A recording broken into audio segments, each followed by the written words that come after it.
Ladies and gentlemen of Ballet International, I'm so pleased today to present you a very special guest. Her name is Mrs. Deborah Engerman. She is a relevant figure of ballet.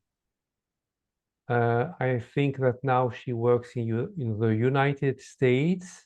She is in New York, I hope I'm not wrong, in Washington, Near Washington. near I'm Washington.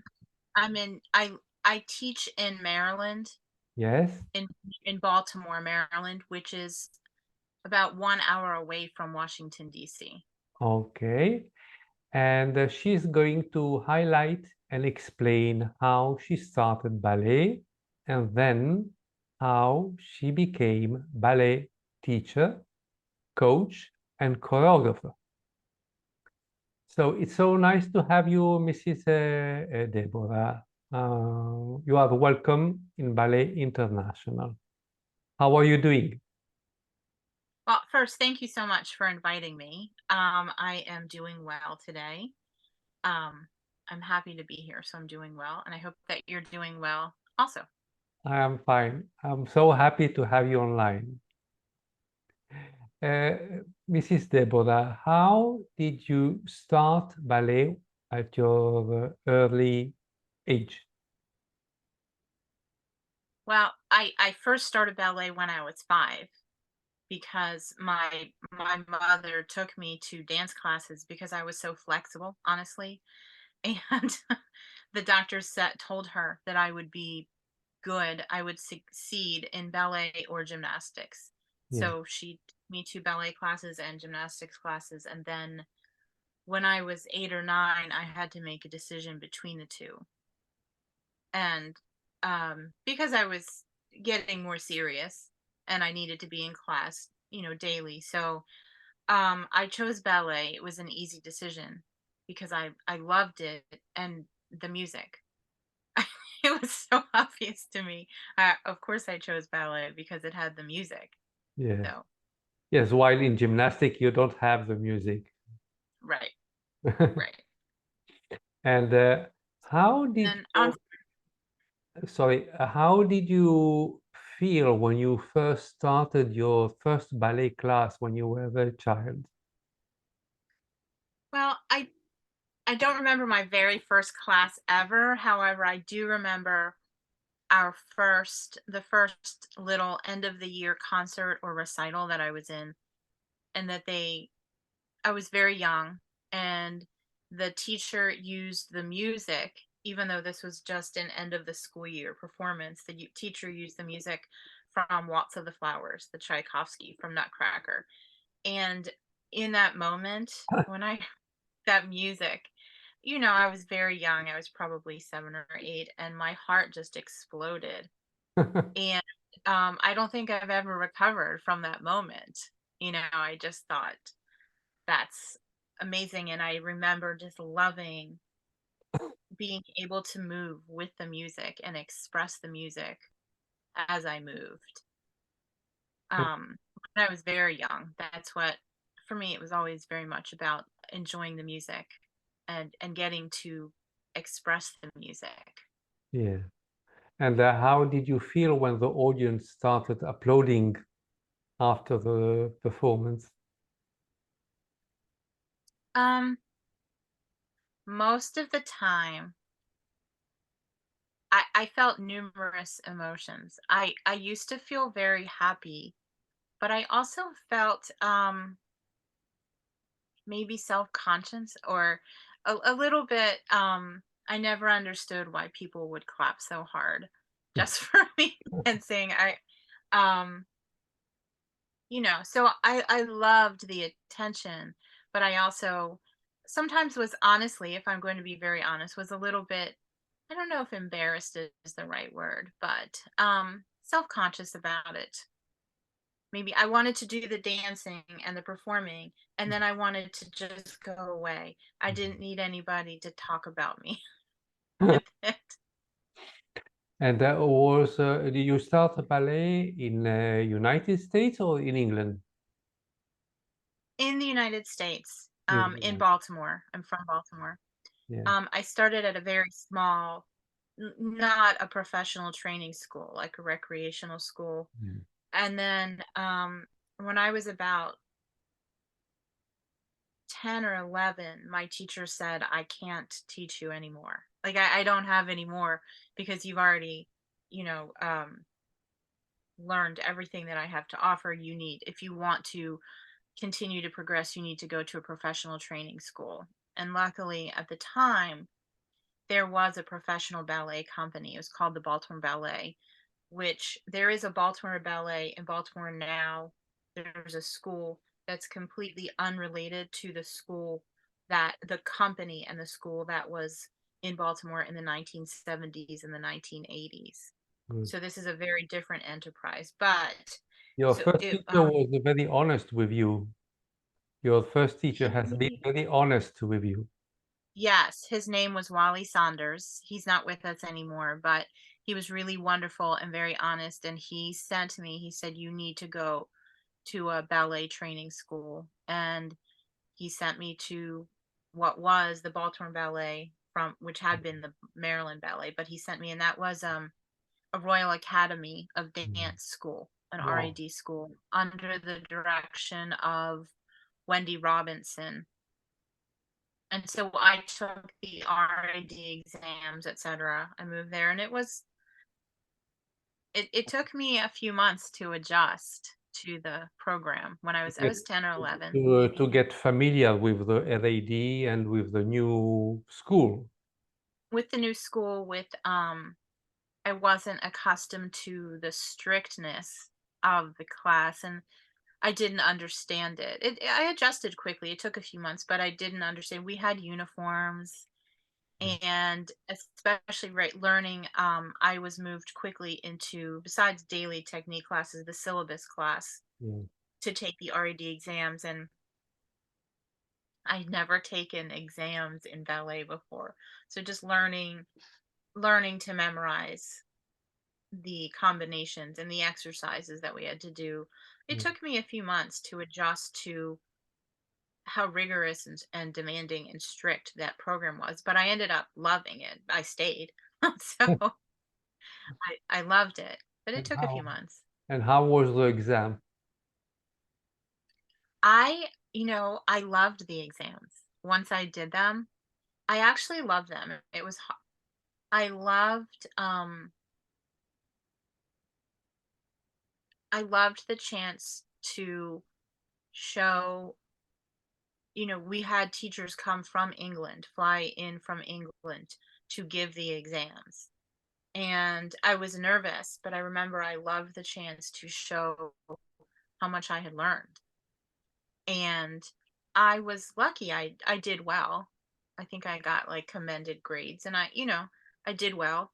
Um so I actually enjoyed, once I became accustomed to the idea of learning a syllabus Yeah. and being examined on it. I liked it. I remember we would go into the classroom and they would have all the mirrors would be covered, and the examiners were not allowed to talk to us. And um they had they had tablecloths over the table so we couldn't see their feet moving, make sure that they wouldn't give anything away to help, um and then we would just go in four at a time. They would take four students at a time to do the exam. And So I actually for the exams, did you have to mhm, learn the combination before for yeah, the exam, or you just there was a teacher who was showing you the steps? this was before the exam. We would get a syllabus, an actual book, a small book with a Mm. syllabus, and there would be a full series, a full class. And I only had syllabus class once a week. So I would have regular technique class 4 or 5 times a week. Yes, But then the syllabus class would be once a week, and we would study this particular syllabus with a bar, pliés, tendus, grand pliés, rond de jambe, yes, and all. etc. The center. And it was very specific. Turn the head 45 degrees to the corner, tilt forward, tilt. It was very specific, and they were numbered. Yes. And we would just go into the room and they would say, "I'd like to see exercise 17A, please." And then we had to show it. Has the syllabus changed from the years where you were a child and to the present day? It has. I am not familiar with the current RAD syllabus. I Mm, did not continue on to become an RAD certified teacher yeah. for a lot of reasons. I have a lot of respect for it. However, I as I matured in my teaching and as I grew into being a teacher, which I didn't when I was younger, I didn't think I was going to be a teacher, but I've come to the conclusion that I like to pull what I think are the best parts from different techniques. So I'm not certified in the current RAD system. And I know that about 10 or 15 years ago, they revamped the system. So I know that it's very different. However, I'm not familiar with what it is right now. What do you mean by different? Is it more difficult, more complicated, or is it maybe I different think patterns, I, different?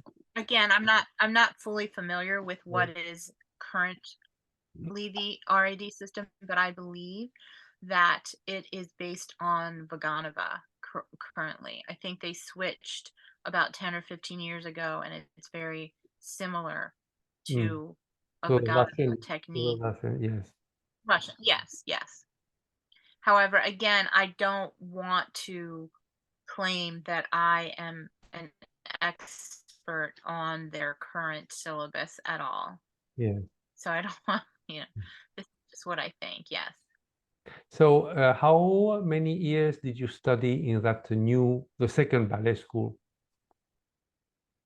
I studied there for, I think, 6 or 7 years. Unfortunately, I had an injury my last year of school, of high school, before I went to university. An injury that stopped me from dancing for months. And so I had to stop dancing for a while. And then a few years later, unfortunately, the company closed and the school closed. So the school is no longer around. So after that injury, I never was able to return because the school closed. I believe, unfortunately, that the building burned down. And the city of Baltimore, unfortunately, the United States is not always the most supportive of the arts. And Baltimore just didn't have the funding to rebuild and support, continue to support a ballet company, a professional, like world class ballet company. There are smaller ones, but a professional ballet company and training school any longer. So after the fire, it never really rebuilt. And so I never, unfortunately, it's sad. I never got to go back Yes. because I stopped dancing for a while due to an injury, and then they had to close. And how much time did you stay without training or after the injury? I'm sorry, I just didn't catch that. Can you repeat Uh, that, please? how much time did you stay without doing your training? I stopped dancing for a full year. Mm, It was my senior year of high school. That was last year before university, mm, and I stopped dancing for a full year. And I thought that I was not going to dance at all anymore. I thought I was going to go to university and study and become a diplomat or an attorney. yes, Um, because my parents really didn't wanted me to have, I don't come from a family of artists, so they wanted me to have yes, they thought a more stable life. And I listened to them for a short period of time. yeah, And then once I got to college or university, I I guess somewhere in the back of my mind, I knew, even though I said I wasn't dancing, I knew I'd go back to it because I intentionally went to a school that was in the same small town in Pennsylvania as a world-class ballet training school.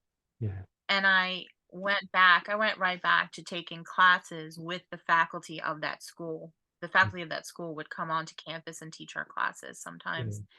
And then we had a small dance company in the school. And after one semester of university, I went back and I auditioned for the company and I was in the company. So it didn't last too long, and I went back to dancing.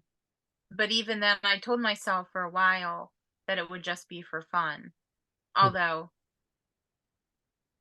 that didn't work. That didn't work. And then Dance always you started dancing again after the injury, after you picked up yeah. and what ballet did you dance? What school do you mean? No, no, Or what the choreography, what ballet, in which ballet class? oh, okay. So I was in at that time, I never performed in any full-length ballets again. I was in Mhm. a small company in school. I went to a school called Dickinson College. We had a company Yeah, that was called the Dance Theater Group, yeah. and it had a wide range of dancing. There were small mixed bill dances, Mm, and I was introduced to other forms of dance like modern, um, and even some jazz, mostly modern. So I would perform with this company in small ballets that other local people choreographed, but never a full length ballet. I never did a full length ballet again, mm, honestly. yes. I've choreographed, I've set the ballets, but I never performed in one again. Yes. So, how did you changed from dancing to and you became a teacher? But well, my I was in this company called the Dance Theater Group, Yeah, and we had company class. We only had company class a few days a week, and I also took ballet class at a local school. Um, the director of the company used to tell me that I was meant to be a teacher, and I would say, "No, I really never want." I didn't know. I was only 20, and I said, "I don't think I ever want to be a teacher." She would say, "Yes, you're going to be a teacher." And at some one my last year at college in this company, she had some emergency and had to leave town for 2 weeks, and she left me in charge of teaching the company class while wow, she was gone. goodness. Yeah, and I thought, "That's crazy." Oh, no. I had never taught anything before in my life. I had never taught. I said, "I don't want to be a teacher," and, I but she said, "I you have to do this. You're going to have to figure this out. I'm only gone for 2 weeks. I expect you to do this. You're 21 now, and you can handle it for 2 weeks." And I thought, "Okay, okay." And I did it, and I instantly, and within 15 minutes, was realized, "Oh, I am a teacher. I am a teacher in my heart. I am a teacher. As much as I'm a dancer, I'm a teacher."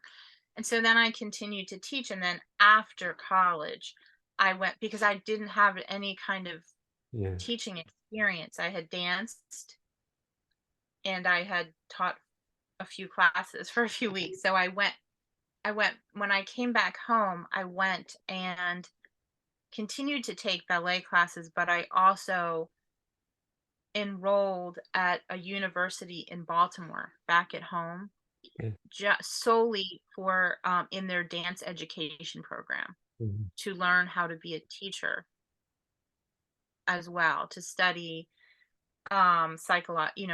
psychological development of children and some Yeah. pedagogy and that kind of thing because I realized, oh, I think I do want to be a teacher. I realized it very late, but I did, and so I studied that program with the intent originally of going on to get a master's degree or a PhD and teaching at the university level.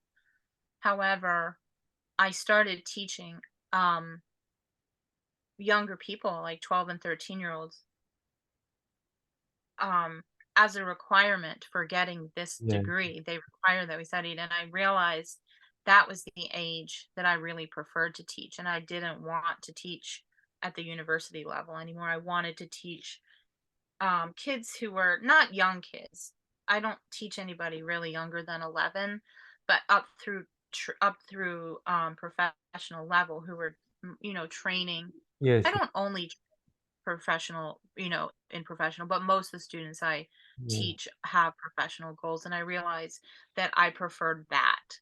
So I Advanced students like 17, 18 years old. Yes, yes. And I do teach as young. I personally see students, I will start with them. I get the class students as young as 11 and 12 Yeah. up through 18, 19 before they go to either a conservatory or get an apprenticeship Yes. wherever, it varies. But I realize that I don't want to teach the adults. So how was your feeling when the artistic director called you and told you you are good for the teacher to become a teacher, and now you will for 2 weeks you are going to give company class? And how can you explain how was your reaction when you went to the ballet studio and the dancers were looking at you, and how did you feel, that impact in front of the ballet company that you were explaining the steps and not someone else? I felt afraid. I felt afraid because these had been my peers, and I felt afraid they would be angry with me. I felt afraid they would not listen to me. At first, before I started, I felt angry with my teacher for putting me in a situation. And I really felt afraid that my peers would be mad at me for now being in this situation of authority. Yes, But very quickly, that changed. That disappeared very quickly because I realized very quickly that I explained things well. yes. And after the first class, my friends, they were my friends and my peers in the company, came up to me and said, "That was great. That was wonderful. We didn't know that you could do that." And I said, "I didn't know I could do that either. I don't know how that happened." Um, but before I started, in that very moment, I was really afraid. I thought I would lose my friends because I thought that they would be upset with me Yes. um, So about that. And you had a tremendous success from the beginning. You launched yourself and you said, how it goes, and I just go for it. I'm sorry, the video is cutting out a little Yes, bit. no, but I'm saying, Oh, that how I said. yes, Um, you launched yourself and you said, as it goes, no matter, I do my class, and you had a tremendous success.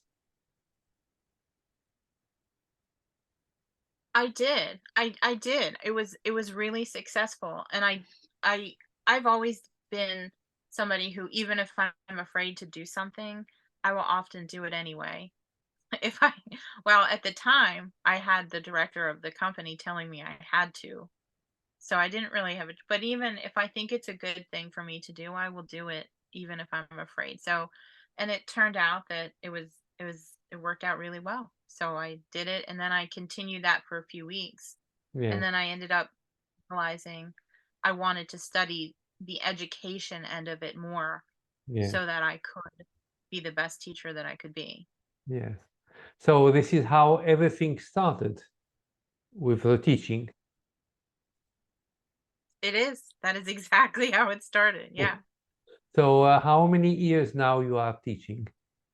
Oh my goodness. Well,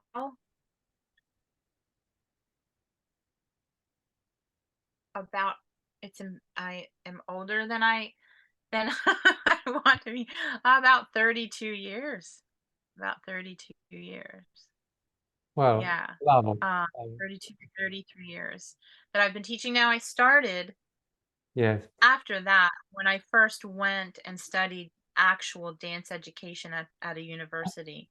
yes. When I first started teaching through there, so I'm including in that 32 years, I had to be an assistant teacher in ballet classes for 2 years as part of that program before I could teach on my own. So can you explain to the audience who is not doing ballet, in Ballet International, what is the difference between ballet teacher and assistant? Okay. The difference is that the ballet teacher should, as far as I know, be making all of the class plans, be creating the goals for the class through the year, and creating a syllabus. Mm-hmm. Whereas an assistant comes in and maybe demonstrates things, how they should look, and also may do things just like take attendance each day, Yes, will also be asked to walk around the classroom and make corrections on the students as the full teacher um requests. Not all teachers want their assistants to do that. When I have an assistant, I if I trust that assistant, I do like to have them go yes. around and help me make corrections So because it's good to have. actually, the ballet teacher is in the same class of the assistant. Yes.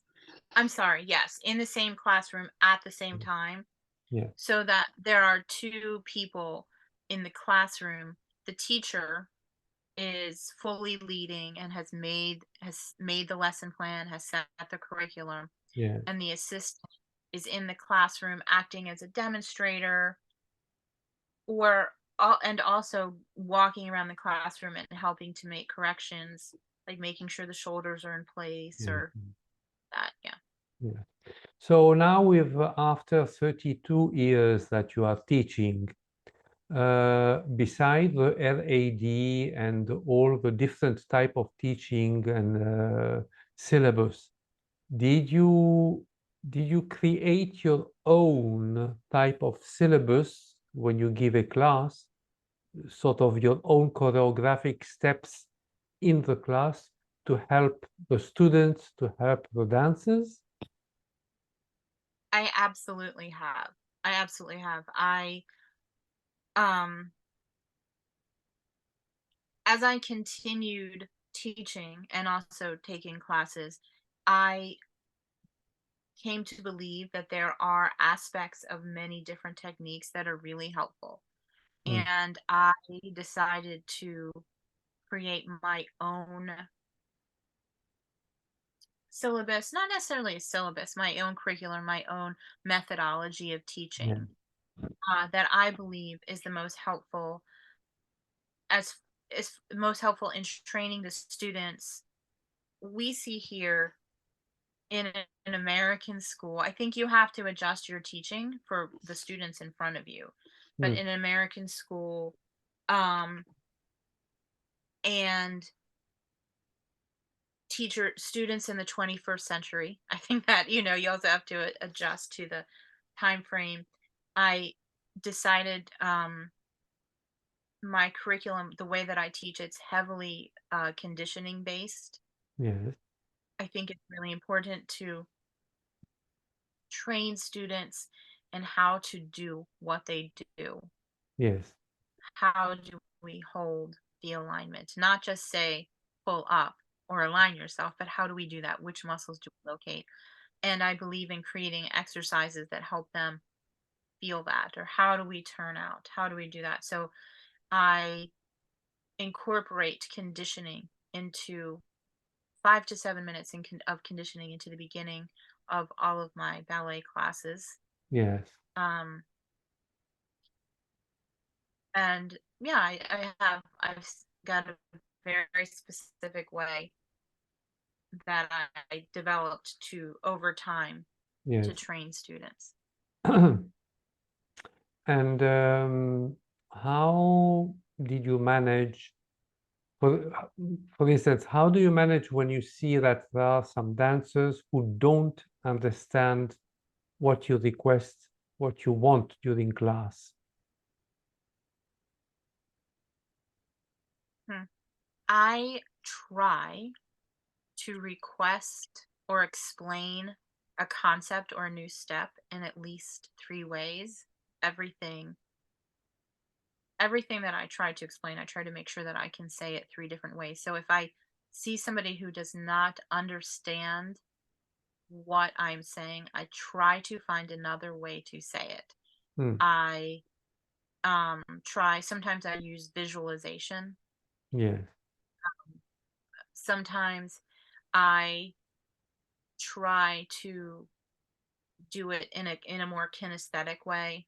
I try to adjust their body how it Yeah. needs. Yes. Yes. Um, sometimes I can bring an assistant and have somebody demonstrate something if it's not there. And if I really cannot, doesn't happen very often because I usually I'm pretty good at I continue to try. But if I really truly cannot get through to a student, Yes. I am more than happy to consult with another teacher whom I respect.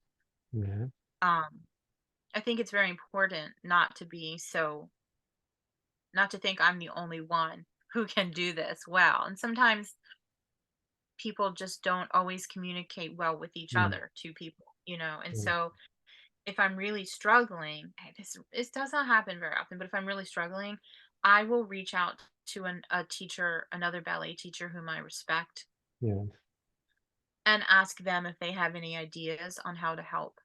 Or Yes. even if it's really, this is not too much, but if they will come in and work with that student if it's really a problem. Yes. Do you usually, when you give your class, do you have a pianist or you use a tape recorder or DVD? Most of the time, I have recorded music. The school's just is very, very expensive, I think, to Yes, have a piano. However, I'm occasionally blessed to have a pianist, and I love that. Of course, that's wonderful. Um, that doesn't happen most of the time. Most of the time, I have recorded music. yes. Well, with the recorded music, teachers are a little bit limited because it creates many problems when you have to repeat the enchaînement, you have to repeat the sequence. So you have to adapt the steps to the music. While when you have the pianist, it's the pianist Exactly. who follows everything. Uh, Exactly. And when you have When the pianist, you can say to the pianist, go slower, go faster. So it's a different atmosphere with the pianist. Yes, yes, I don't have to. I can just, as I'm demonstrating or Mm. explaining an exercise, I Yes, can give the tempo and start off, and the pianist will just take it from there. yes. And do you, uh, is it difficult to find pianists in the United States who play for ballet school?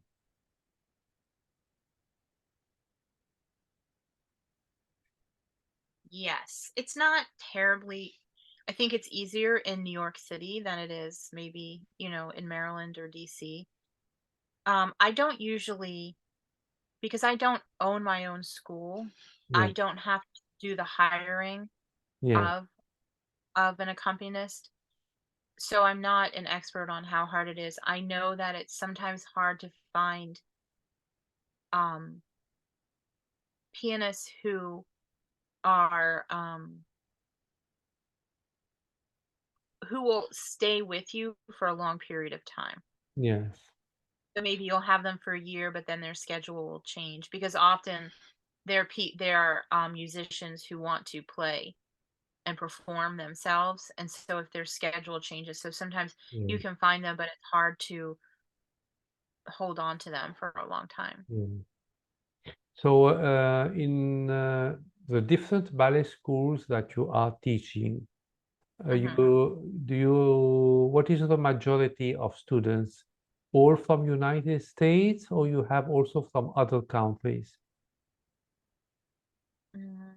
Oh, it's almost all from the United States. I would say 90 over 90%, like 95% are people who are from Maryland and DC, Maryland and Mm. Washington DC.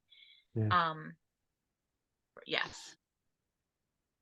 And have you ever taught to people coming from abroad? hmm I have um not at the schools where I teach right now, Yes, but I was a ballet mistress for a contemporary yes, ballet company, and we had members of the company. Most of the members of the company were American or Canadian, but we toured Europe. yes, Um, so we would sometimes dancers from local dancers, if we were in Switzerland or Spain or wherever we were, yes. local dancers from local companies would come and take, because I taught daily class, they would Yeah, come and take class with us sometimes. yes, Um, so in that sense, and sometimes we would be in, so not long term, but we would be in certain cities like Madrid for like 2 months, and mhm. some of the local dancers must have liked my class because they would come all the time. Um, Here in Europe, they say that in the United States, the bar work and some exercises in the center work are much faster in United States. A little bit like balancing type of work. And while in Europe, some exercises are much slower at the bar and in the center.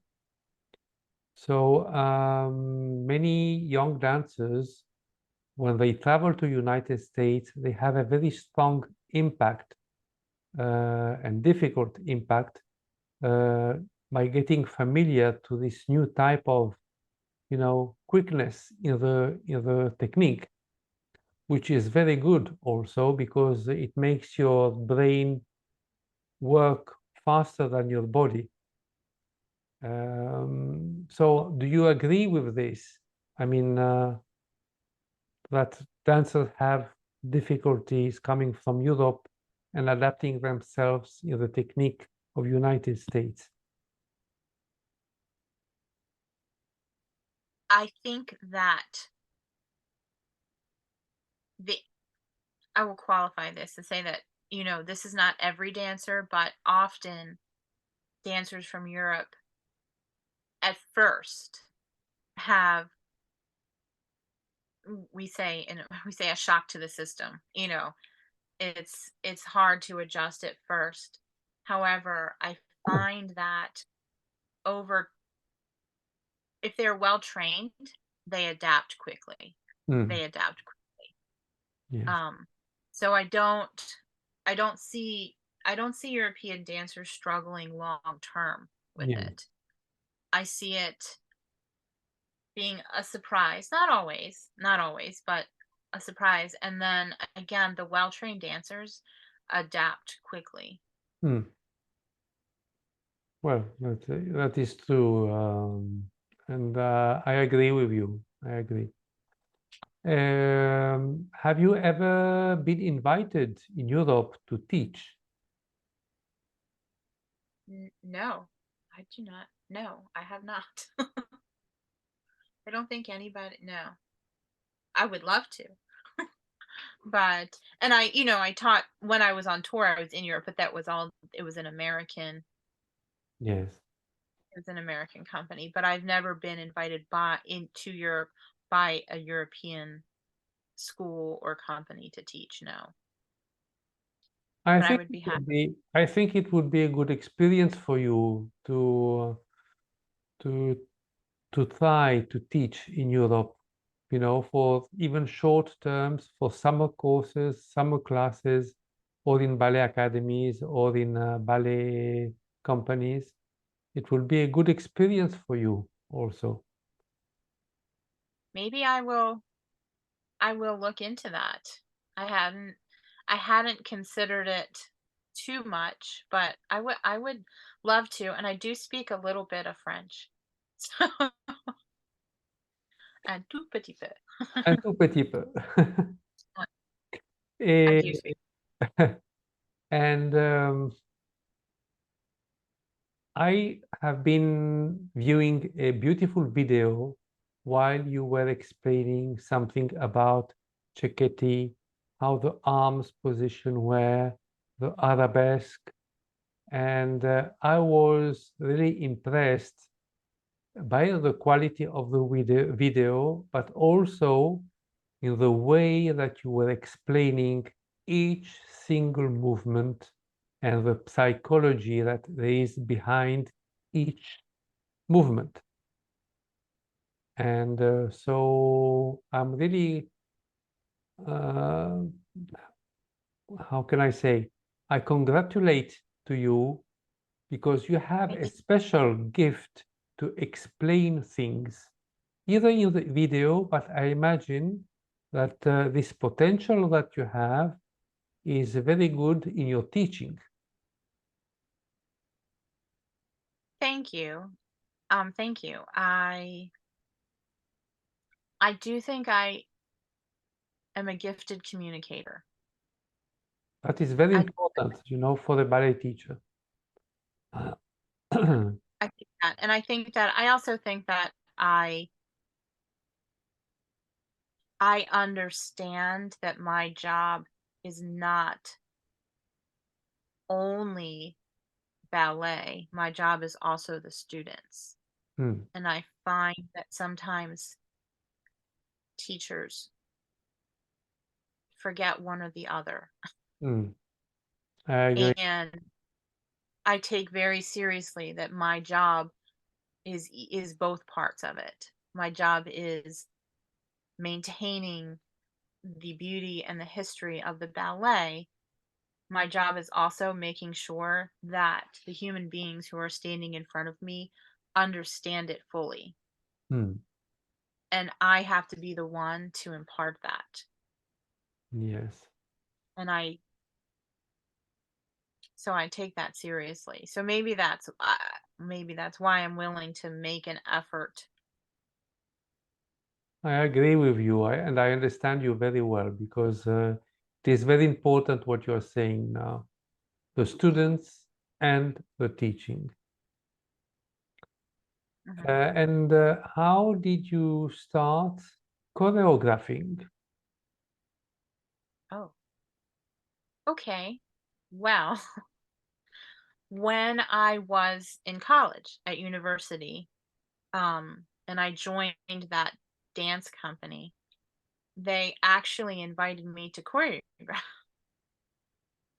after, and I thought, I don't think I know how to choreograph, but they said you should just try. You should just try. And, my first piece was probably not fantastic. It was not even ballet because I was afraid to try a classical ballet. So it was some kind of contemporary thing, and it wasn't terrible, but it wasn't great. But they continued to, I guess the director of that company, and I should say her name. Her name is Christine Villardo. I should say that. Because she saw something in me that I didn't see. And so she continued to allow me to choreograph here and there. And then after that, when I went back and actually studied dance education at a different university, I was required to take classes in composition and choreography. So I learned in a much more structured way at that time. And that helped me a lot, even though a lot of it was not classically based in the composition classes. Still, it gave me a sound structure, Yes. even for classical work, Yes. because that's what I prefer to. It's what I do better, honestly. Yes. So, and then as a teacher, I, there are always performances, and um, I'm always choreographing for my students. And then until a few years ago, I was the director of um, a ballet school. Mm-hmm. And we would, of course, we did Nutcracker every year, and we would do different, like, classical mixed bills, so to Yeah. speak. Sometimes we didn't, it wasn't a large school, so we would do like the Yes. second act of Yes. Swan Lake. We wouldn't do the whole thing. Yes. Um, and I would when I would do, for example, the Nutcracker, I would choreograph 85% of it, but I would ask somebody who was much more qualified to teach younger students to handle the parts that were for anybody like really young. We would allow children in our Nutcracker as young as like 7, and Yes. I'm not really qualified to choreograph something that young, because I know intellectually what they are, what they're supposed to know, but I don't work with them usually. And I think in that situation, it's better Mm-hmm. to have somebody who's more qualified to do that. So I ended up at that when I was the director of that academy for 10 years almost. I choreographed all the time. I was always choreographing, and I left that during COVID. Um, and I'm actually happy I left. There was nothing wrong with it. It had a lot of responsibilities that Mm. I was ready to walk away from, that were more administrative and that kind of thing, and I didn't want to do that anymore. I just Yes. to teach ballet and choreograph ballet and coach students in ballet. I didn't want to run a whole Yeah. program anymore. So, So you are more the type of person who prefer to do something, one thing at a time, but it must be a good thing. yeah, exactly. I wanted to um yes, I felt like trying to run a program Yes. and be always I had a lot of administrative responsibilities, Yes. took away from not just my time, but my energy, my cognitive energy Yes. Yes. and my physical energy Yes. to really work as well in the classroom and in the rehearsal studio. Yes. And so it was a hard decision, but it was definitely the right decision. Mm. I'm much happier right now. Mm. I'm much happier. I think I'm a better teacher. I'm a better coach because I'm not worried about all the things that are involved with directing and a whole thing. And I Yes. still choreograph. I still, our school did Copelia. We did the full length Copelia in April.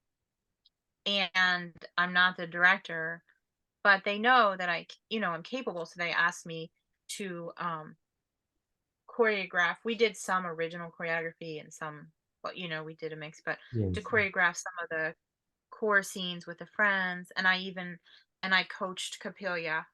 Well, yeah, sorry, not Capilia. I coached Wanilda on her um on her variation. So I still get to do that, but I don't have to run the whole entire organization. Mm. And Mm. for me, that's a better choice. So your choice, your first choice remains teaching and the students. Hmm. Yes. So Yes, that you have been working in the past in United States. You have been teaching in United States, always in the same town or in different towns. in different towns. Mostly in the Baltimore area. Again, Baltimore is near DC, Washington, DC. Hmm. However, I've also taught um in York, Pennsylvania. I don't know if that is, it's north of Baltimore. Yes. And I've taught in Lancaster, Pennsylvania, and I've done some teaching. In the summer, I do a lot of guest teaching. So all over Maryland and Pennsylvania and DC, schools will invite me that maybe they're 3 hours or 4 hours away and I have to take a train or something. So I couldn't teach there throughout the school year So do they because invite you? Do they invite you because they know that you are a great teacher, or you just um, contact them and you ask if they need a teacher? no, they contact me. Maybe when I was younger, I would contact people. That Yes. sounds, I don't mean to say, I don't, I don't mean to sound egotistical, Yeah. but now I'm just lucky. I've just been blessed that I don't know I have to turn people down in the summer now Yes. because otherwise I would I would teach 7 days a week, Yes. morning and night. I have to turn people down, and I love teaching. It is my heart and soul, but I'm also like I'm married. I love my husband too. So I like to spend some time with him. Um, so I'm very, very lucky that now, the past maybe 10 years, people reach out to me and ask me to spend a day or 3 days. You know, they'll Yes. have them, whatever, however it works out in the schedule. And I do some traveling over the summer. Nothing too far, nothing more than 4 or 5 hours. I would consider it. Um, I may do that at some point. So I do a lot of that in the summer, just all over. Yes. Yes. Maryland and Pennsylvania are the two states, and Yes. Virginia some. Yes. So you have been also working with Canadian dancers and the Canadian teachers. Do they have Not do they have a different way of the Americans to work in ballet, or they are hmm, similar? I've never worked with Canadian teachers. I've worked with Canadian dancers, Yes. professionals. Yes. Um,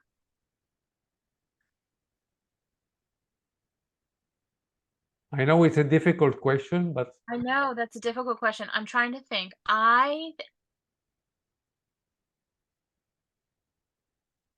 They may be, it's very similar to Americans, very similar.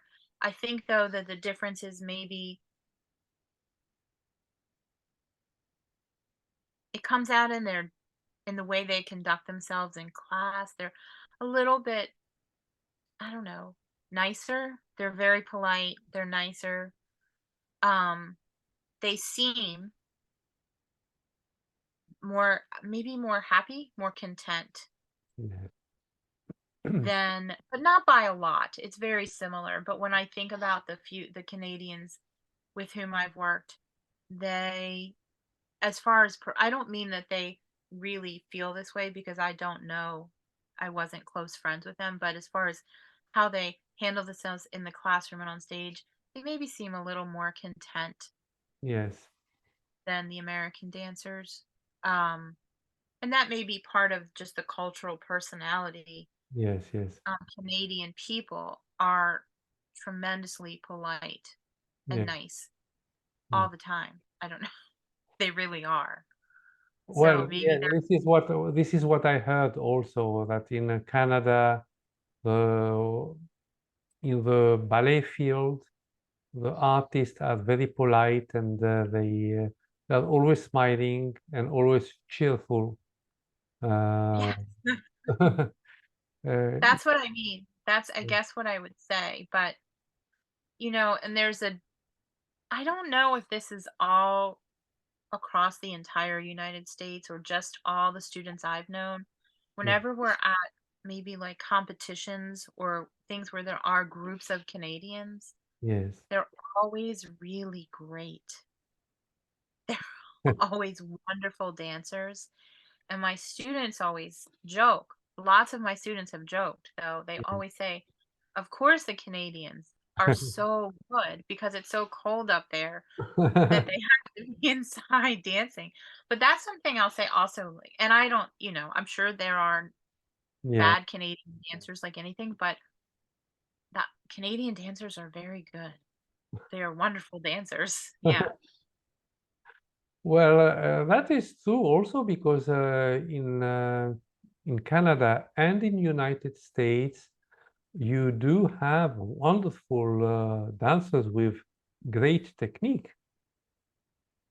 And I mean, there are many ballet companies and ballet academies that look and point to send the students to United States or to Canada because they have a wonderful technique also. Yes, I So think so. now I want your the honest opinion. You as a teacher now, Okay. um, you see the difference between the past years and now the present. Do you think that, of course, the ballet technique and the body of a dancer has evolved, has changed also? Do you think that this new type of this new wave of dance, because the way of dance in class is more choreographic, is not like before. Do you think that this new type of working is good or is creating too many injuries? Mm. I think that my honest opinion is that the answer is both. I believe that an art, in order to maintain relevant, has to be willing to develop somewhat. However, I believe that it's gone to an extreme Mm, that is often unhealthy for human bodies. mm, And I believe that there probably is a way to evolve while maintaining what what is historically beautiful about ballet, and also keeping human bodies safe so that they can have long careers. yeah. I think I just want to be sure that I understand. You're referring to, you say that it's more choreographic. Are you also referring to the extreme flexibility and the Uh, almost yes, acrobatic nature? beside the flexibility, there is, for instance, 40, 50 years ago, when you were doing the bar work, you had many repetitive exercises instead of, let's say, vent de jambe en l'air, you were doing four and four on the down, then four again on demi-point, and then four on the down, demi-point, mix it with other things, or maybe grand battement, 8, 9 en avant, 8 secondes, 8 in the back, and so it was more heavy class. Today, instead Okay, of 8, they do 2, 2, 2, and then something different, It's more of it's more combined exercises at the bar. okay, Yeah. So, okay, are this combination between one exercises in order to not get the physique overstressed at the bar, but are they also good? Because I see today that many young dancers are having a lot of injuries in the joints, in the hips, in the knees, in the ankles, in the feet. So, are they having these injuries because they push too much or because the exercises are too demanding?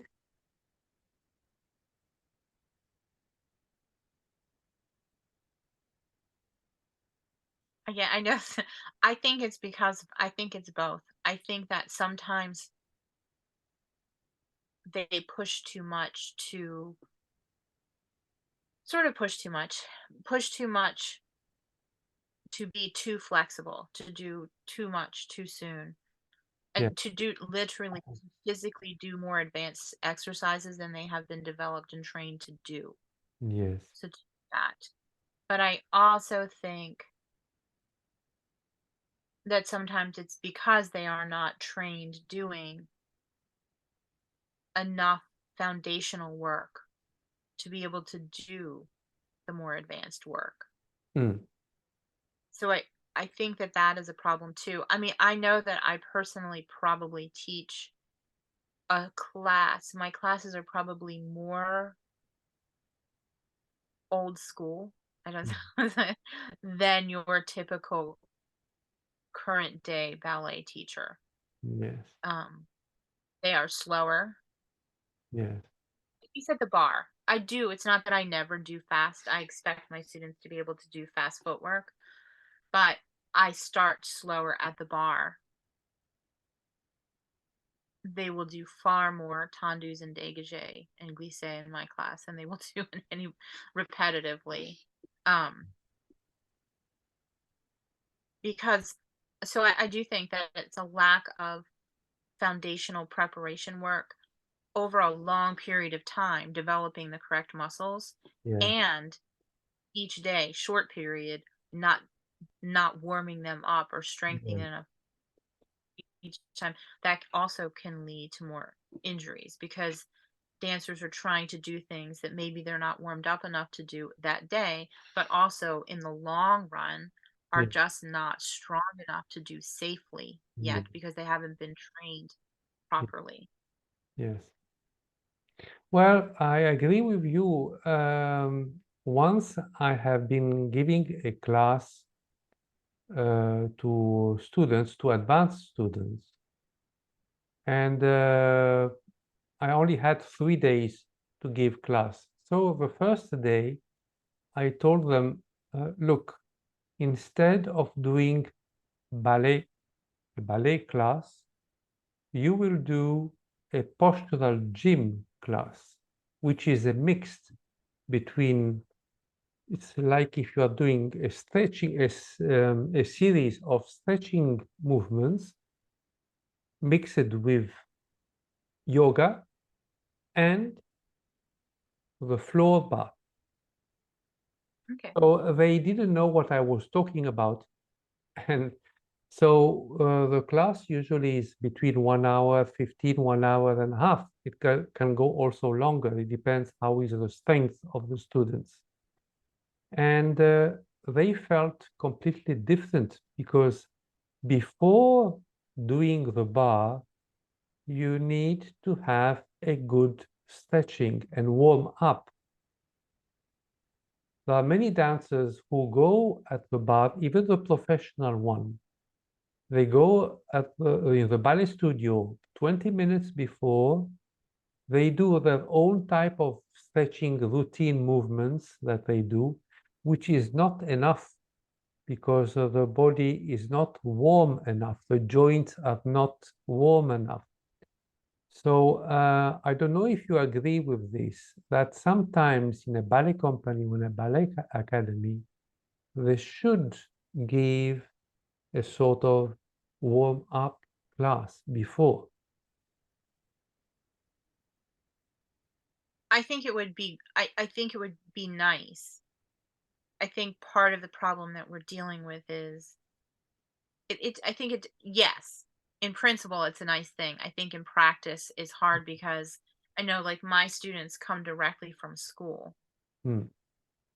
so they've been in school all day and then by the time we only have a certain amount of time, which is why I start all my classes with conditioning, Yes. which is sort of like a floor bar, and we do that before we stand up, and I never ever do grand plies the first exercise at the bar, which Mm.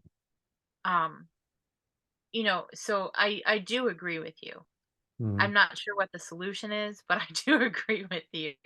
I know that it's hard, and in the summer is the only time that I see that happen often enough because the kids are not in school. So Yes. they have longer days of They dance, have, and often there is they before they're have more, doing. they have more time. They have more time to dedicate to the warm up instead of Right. yeah. And Yes.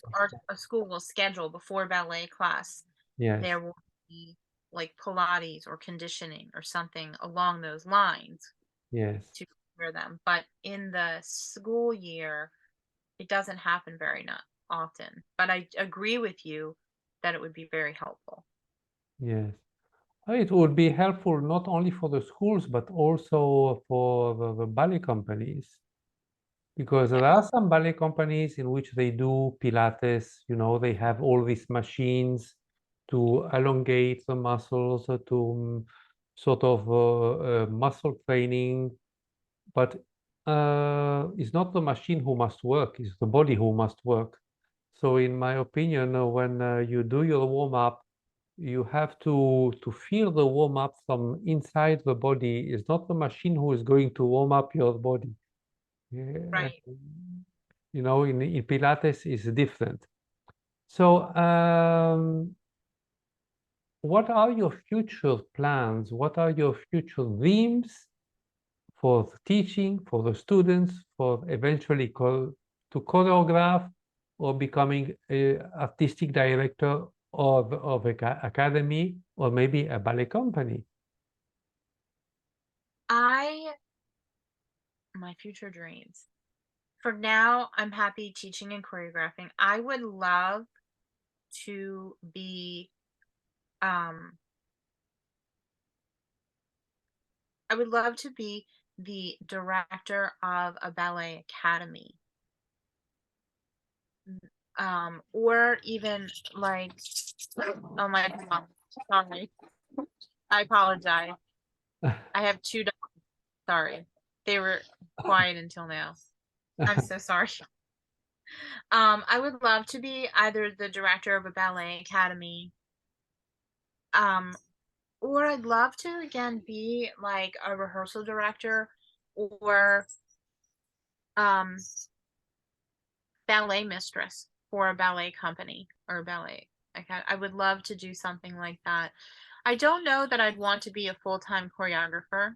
I like to choreograph, but I prefer teaching and coaching, which is why I think being a rehearsal director for a ballet company would be lovely or that.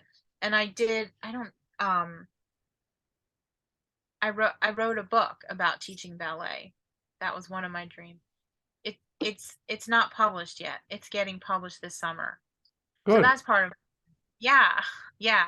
I mean, I'm very nervous. That's what I don't always tell people. I mean, I need to tell people because but so my dream is that book was one of my dreams and it should be published this summer.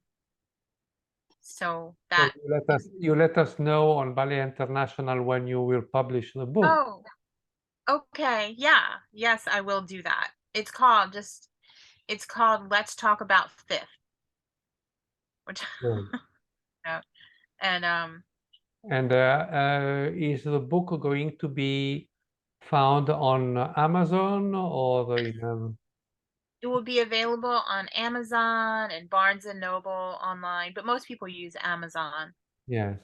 Um, all the online places, but Amazon is where most people use, and it should be available for pre-orders in the middle of July or the middle and the end of July. I promise I will let you know because I shouldn't go through all that work if I don't tell people about it. Because I use That I use Amazon as well. So as soon as your book will be published, I will buy a copy. Oh, thank you. Thank you. And there's a girl in Susu on the photo on the cover. Oh, It's one of my students. good. So she's at the bar sideways in Susu. So um that was one of my dreams for the past few years to write a book because I like to write as well. It's about teaching ballet. And how much time did you take to write this book? Oh goodness. About 3.5 years total.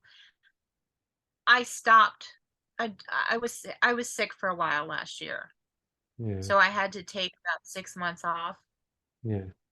Um, so it would not have taken so long if it were, but I had to let go of it for a while, um, and then pick it back up. So 3.5 years, including the time that I took off. And how many Um, pages does your book have? I think. Well, it's not, it's right now it's with an indexing editor, so I don't know how that can change the page amount, but it's going to be about 180 pages with a lot of photographs Oh, of good. dancers of all like stages of development. Like some are more professional and some are like not professional. I wanted to show different bodies and different Mhm. stages of development um in it. So a lot of photographs. I'm happy. Congratulations for this book. I'm very happy. Oh, thank you. Thank you. Yeah, well, I'm very nervous. Well, I invite all Ballet International members to be curious and to go on Amazon when you shall put the link of your book, I and will. that people can acquire your book because it's always useful, you know. There is also another person, two other artists are in Ballet International. There's one, and his name is Ashley Killer. He wrote a beautiful book on John Granco because he's Oh, been working with John Granco, and he was the choreographer. Ashley Killer was the choreographer of Pact Ballet oh, and in South Africa. And then there is another artist in Ballet International. She wrote a beautiful ballet a book. Her name is Anna Wooster, and she wrote, I think the title is The English Girl in Leningrad. okay. She has been studying in Russia in St. Petersburg. Oh, And I would love to see both beautiful, of a those. beautiful book, very well written as well. So as you see, the books are a little bit like the interview because they highlight the beauty and the experience of each artist. So you, by writing your book now, you are going to highlight your idea, your experience, your teaching, which is very important for the young generation. That's what I hope. I wanted to leave. That's why I did it. I wanted to leave something behind. Yes. Well, I'm sure that there are a lot of people who will be interested to read your book, you know, because today, unfortunately, with the internet, people are getting lazy and don't like to read books. But books are important because they make part of a culture. And so it is absolutely necessary for young people to read, to discover, to be curious, and to have more positive input to study dance. Absolutely. I 100% agree that reading is imperative for Yes.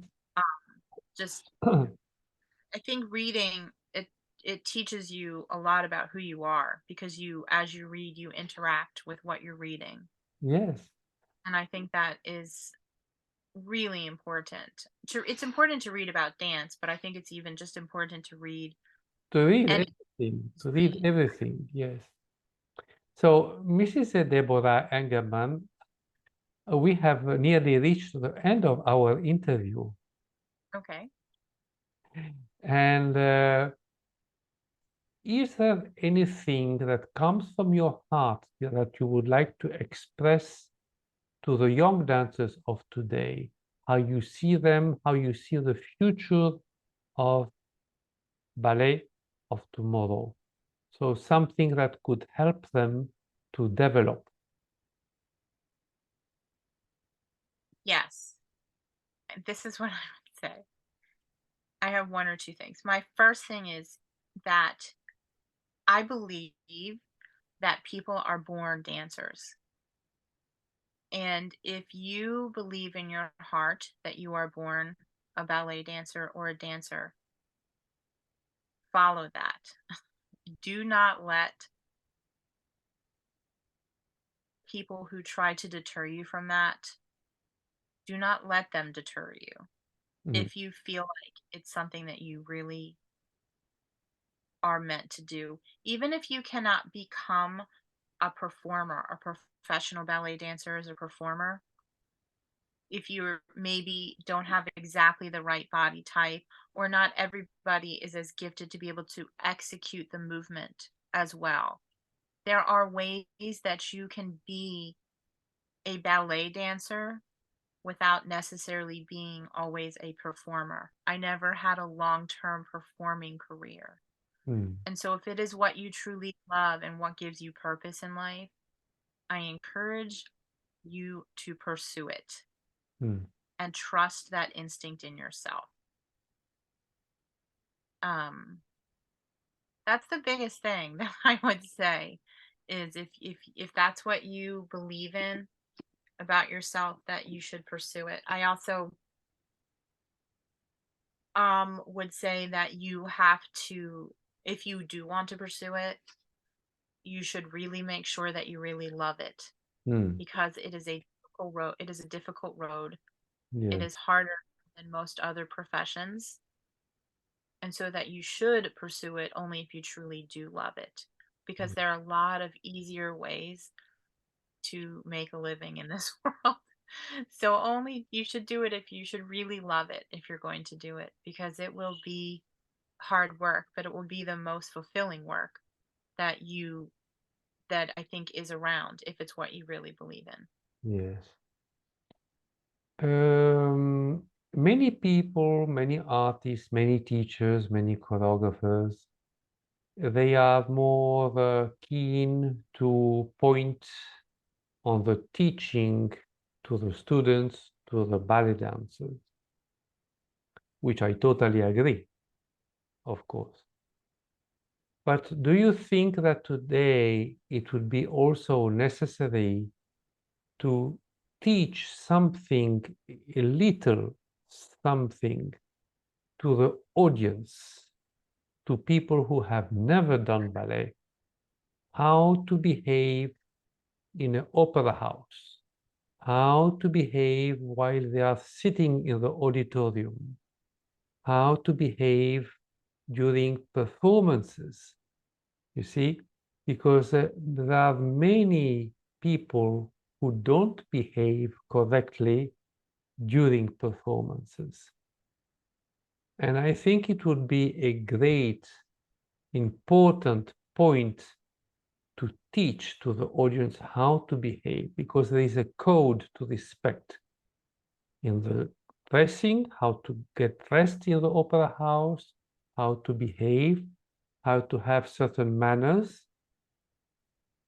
to the artists who are on stage. Do you think that? I 100% I 100% concur and agree with you. And I often find it discouraging when I see audiences today, or not everyone, but often how people conduct themselves in the audience, how people, yeah, how they dress themselves, even on a Saturday evening going to the Lincoln Center. Um, I find it discouraging. And now you're giving me ideas about things I want to write about, something else I want to write about, because I think that the artists up there have worked really hard Hmm, and poured many hours yes. and much effort into what they're doing, Yes. and they deserve an audience who respects them and shows the respect. Mhm.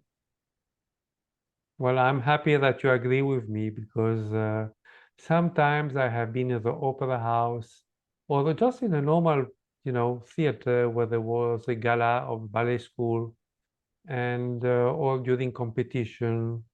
And I have seen, I was very disappointed, not from the dancers, from the performers, but I was disappointed on how the audience was behaving during the performance, which means has they have no respect for the people who are on stage, for the orchestra who is playing.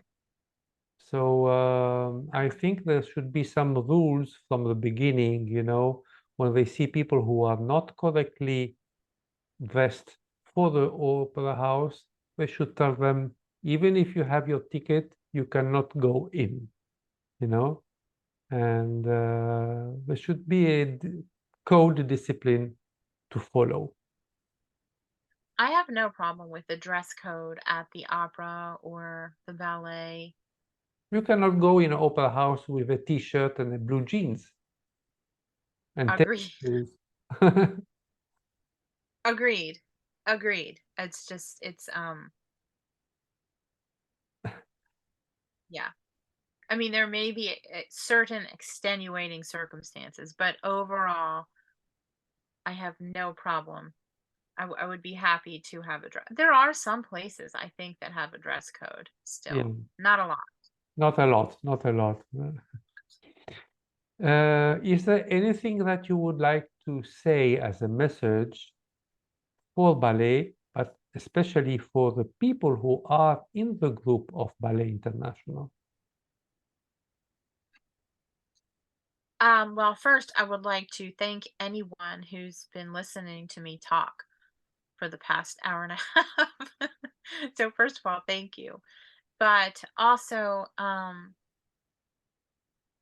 also want to thank everyone in the group for being a group of people who are so appreciative of the beauty of ballet. And I want to ask everybody to carry on in that, to um and to stay strong in your belief that it's worth the effort to maintain an art form like this, like ballet. Yes. Yes, it is very important. It is very important indeed. Mrs. Deborah, I I was very honored to have you online today.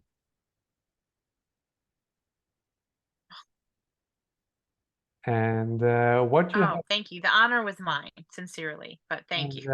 and I was very pleased to hear what you have described about your career, about your teaching, about the experience you had, and how you have been nurturing the love for this art form.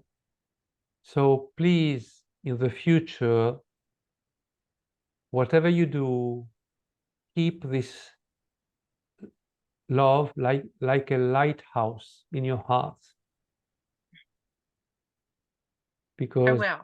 your teaching is going for sure to be important for the young generation.